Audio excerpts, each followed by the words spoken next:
I'm Karen from Watts on Wheels.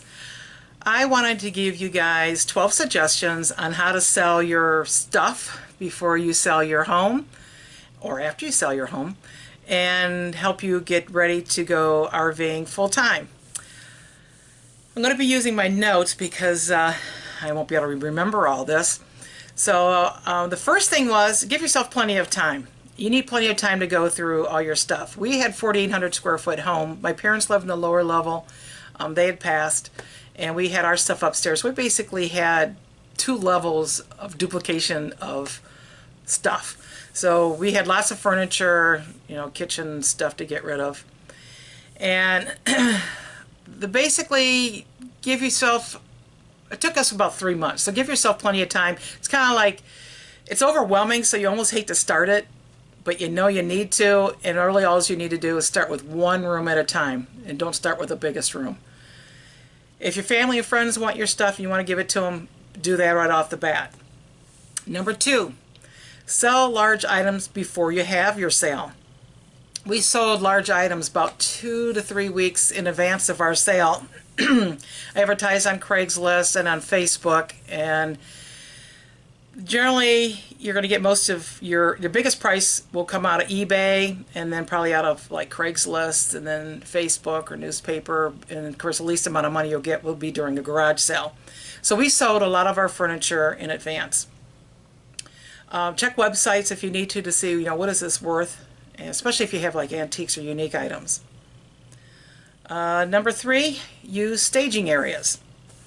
Once we sold one of our bedroom sets prior to the sale, I set that room up as my staging room, and I had post-its, and on the post-its I would put the word keep, and I'd put that on one wall, and then sell, put that on another wall, and then throw out on another wall. And as the bags got filled for throw out, of course we would take them to the trash. The items for keep, I kind of have a saying, and I use this when I go shopping as well, and that is, do I want it or do I need it? If I need it, I'll keep it. If I just want it, gotta let it go. I would also ask friends and at work if they had some boxes that I could use. The boxes will help you organize things. And I keep myself organized the best by using boxes. Another thing, number 4, is to set up like items together. Also, try to spread them out a little bit if you can. In other words, when you are setting up, and we used doors, tables, sawhorses, plywood, plastic containers upside down to create tables, and then you could also put stuff underneath tables.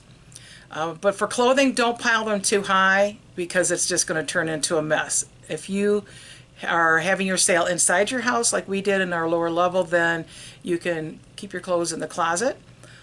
If you're having it in a garage, you can use a pull between ladders, or when the garage door's up, you can hang them on the edge of the bottom of the garage door. If you have little stuff, see if they can go together. For example, I had multiple nail polishes, so I put the nail polishes together in a Ziploc bag and put a buck on them, and no problem selling those. I also had a lot of costume jewelry, and instead of just laying them out for people to pick up and put in a pocket, I put them in 3-inch by 3-inch little baggies. And then I put them into a lid from a copy paper box, and I had that sitting real close to where I was for my checkout.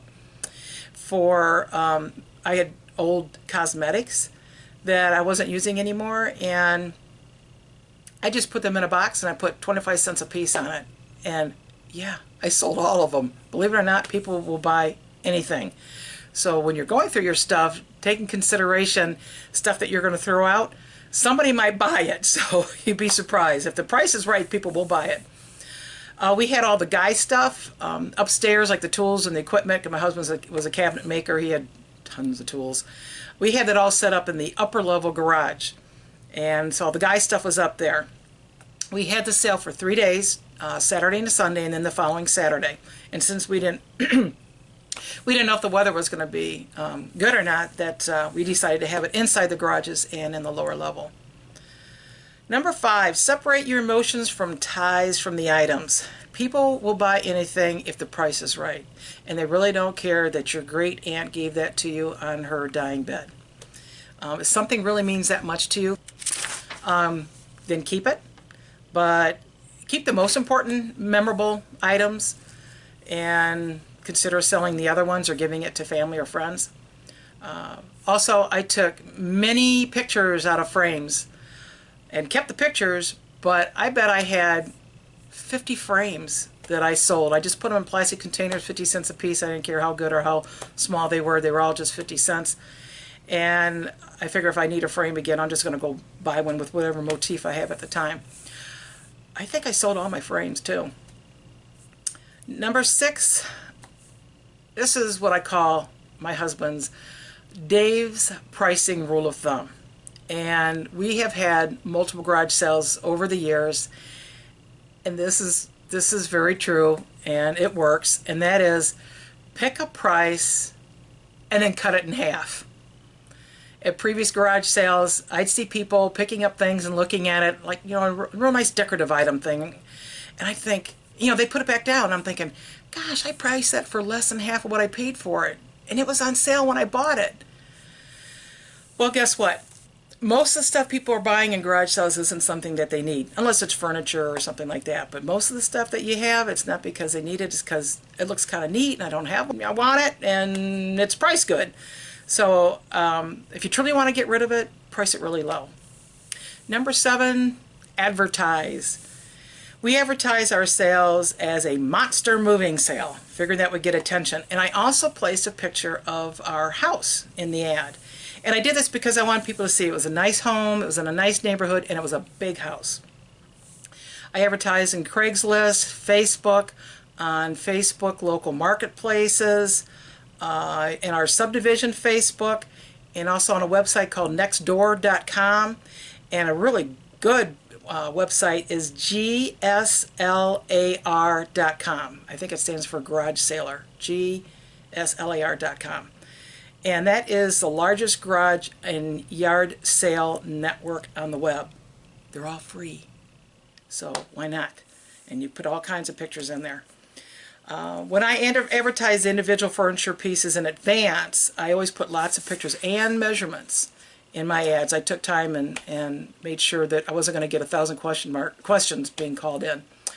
I also did place an ad in the local newspaper because I know some people still like the classified ads. I think that cost me about $20-25. We also place large signs with large print with the date and time and location, and basically a location being the subdivision name, and arrows on probably 7 different corners within 3 to 4 miles of our home, plus right at the subdivision, and then in the subdivision to steer them towards our home. And we did that 2 days in advance. What I don't like is when you see these little garage sale signs that looks like someone just took a little Sharpie or ink pen and they write really tiny. It's got to be big.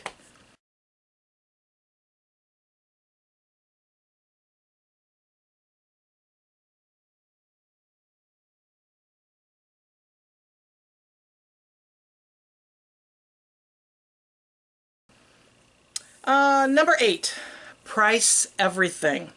This is probably the thing I hated the most, but was the most helpful.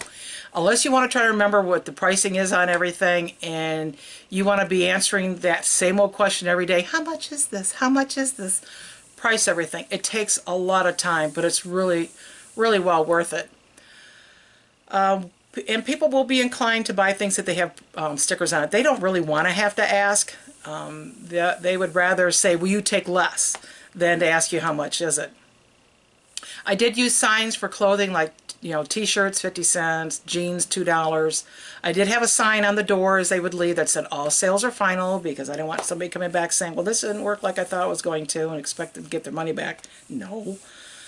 Also, if you have boxes set aside or lids to boxes set aside, I found I was running out of those because people would use those to put their items in so they could carry them around while they were adding stuff to it. So if you have empty boxes set aside, that's very helpful.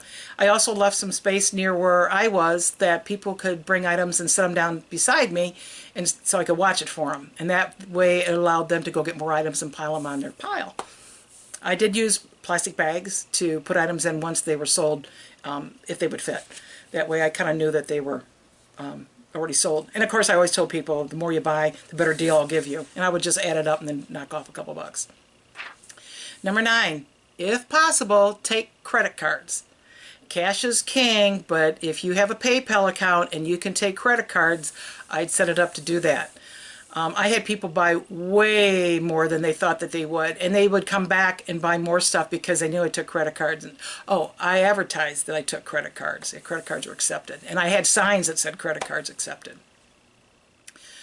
Dave, being on the upper level and me being in the lower level, he didn't have the means to accept credit cards. So what he would do is he'd take a piece of paper and he would write down the items that they were getting. Not in real great detail because he pretty much knew just from talking to him. And then he would write down the price, and then they would bring the ticket down around the front of the house, around to the back, to the side of the house where I was at.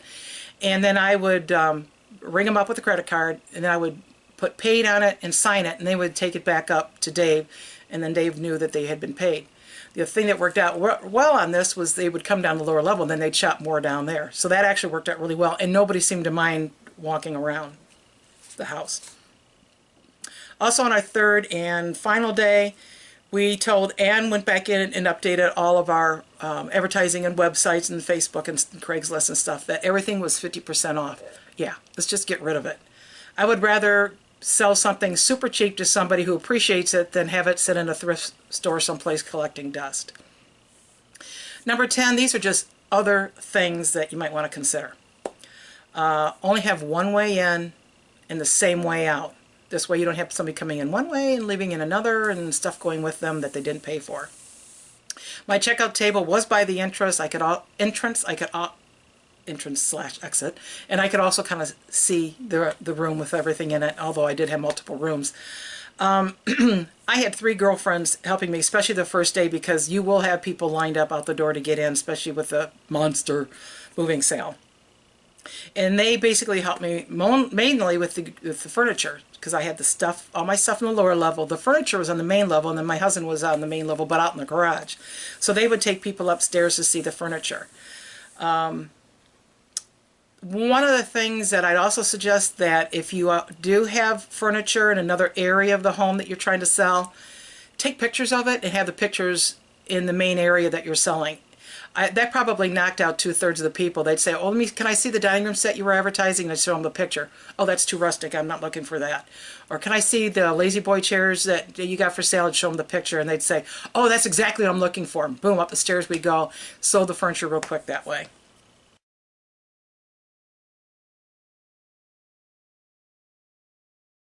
Number 11, notify your neighbors.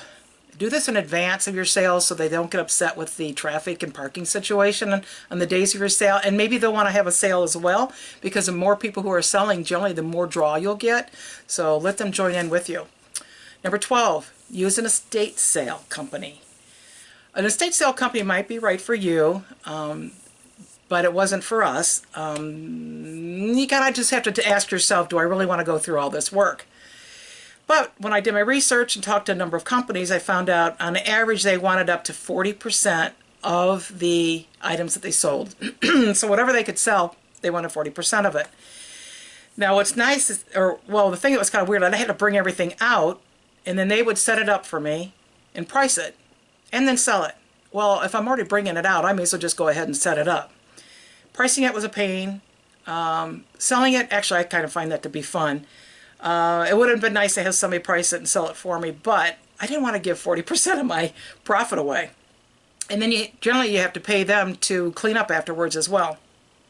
So call us cheap, call us crazy, but we did well on our sell, and we didn't have to pay anybody else to do it. And we had, the other thing was, a lot of them were not interested in the items unless they were $10 or more. I had a billion items for less than $1, or definitely less than $10. So I would have lost out on a lot of that. So that is pretty much it. I did ask Dave, I said, what's the weirdest thing that you sold? He said probably less than a half a roll of masking tape. So a real small piece of masking tape. I think the weirdest thing I sold was opened, used, like half-filled bottles of spices and bags of dried beans. People will buy anything if you price it right. And then I don't have to throw it out or to take it someplace to have somebody else sell it. Most expensive thing I think he sold was the riding lawnmower, and for me, it's the furniture. And if you can get your purchaser of your home to buy the furniture, do that, and you won't even have to deal with it.